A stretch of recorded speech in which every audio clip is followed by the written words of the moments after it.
बीडमधल्या अर्धा मसला या गावातील मशिदीच्या बाहेर स्फोट झालाय। स्फोटामुळे मशिदीच्या भिंतीला भेगा गेलेला आहे। बीड पोलिसांकडून शांततेचं आवाहन करण्यात आलेलं आहे। मशिदीतील स्फोट प्रकरणी दोघे जण आता पोलिसांच्या ताब्यात आहे। बीडच्या मशिदीबाहेर स्फोट झाला असल्याचं आपल्याला बघायला मिळतं। एकंदरीत ही मोठी बातमी म्हणावी लागणार आहे। अर्धा मसलामधल्या बीडमधल्या या मशिदीबाहेर स्फोट झाला असल्याचं एकंदरीत आपल्याला बघायला मिळतंय। पोलिसांकडून 2 जणांना या प्रकरणात ताब्यात सुद्धा घेण्यात आलेलं आहे। या संदर्भात अधिकची अपडेट देते आमचे प्रतिनिधी योगेश काशीद। योगेश, नेमकं काय घडलं? स्फोट झाला असल्याचं कळतंय।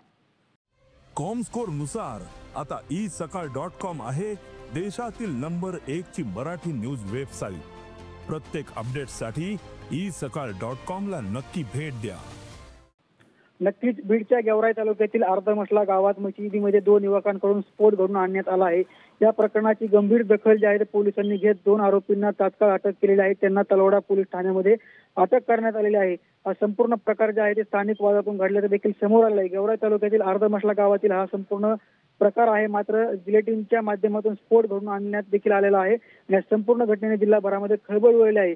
पोलीस अधीक्षक नवनीत कामत यांनी घटनास्थळी जाऊन घटनेची संपूर्ण माहिती घेतलेली आहे। नागरिकांना शांततेचे आवाहन केलेलं आहे आणि या संदर्भात 2 आरोपींवरती गुन्हा दाखल करून त्यांना तलवाडा पोलिसांनी ताब्यात घेण्यात आलेला आहे। निश्चितच धन्यवाद दिलेल्या सर्व सविस्तर अपडेटसाठी। पोलिसांनी शांततेचं आवाहन सुद्धा केलेलं आहे आणि बीडच्या मशिदीमध्ये या आवारामध्ये स्फोट झाला असल्याची माहिती सध्या मिळते आहे।